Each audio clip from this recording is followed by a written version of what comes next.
Welcome back to another edition of Yesterday in Sports. Let's take a look back at the scores and stories from Tuesday, February 13th.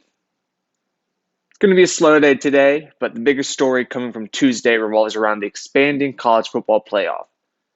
ESPN and the college football playoff have reportedly agreed to a giant new TV rights deal. The two are in a verbal agreement on a 6-year, $7.8 billion, yes, billion-dollar rights extension deal. ESPN will continue to be the only network hosting and airing the new 12-team college football playoff through the 2031 season. It's honestly insane how much college football is worth nowadays. I feel like it's getting right up there to compete and rival the NFL in terms of moneymakers. The post-Super Bowl hangover is a real thing, so let's take a look at some way too early power rankings for the next season.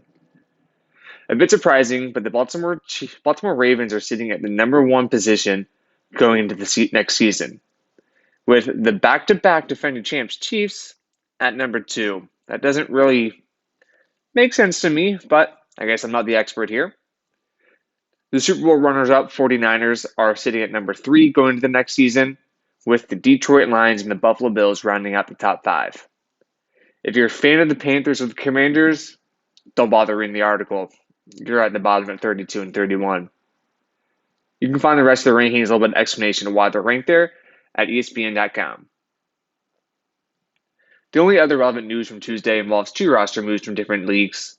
With pitchers and catchers beginning to report for MLB, the San Francisco Giants and slugger Jorge Soler have agreed to a 3-year, $42 million deal. Soler declined his player option with the Marlins and now gets a nice cash in right before spring training starts. Then, in the NBA, the Phoenix Suns and forward Thad Young have agreed to a deal as the Suns have finally added some front court depth that they desperately needed for a nice little playoff push here. Well, that's all the news and stories from Tuesday. I'll see you guys next time.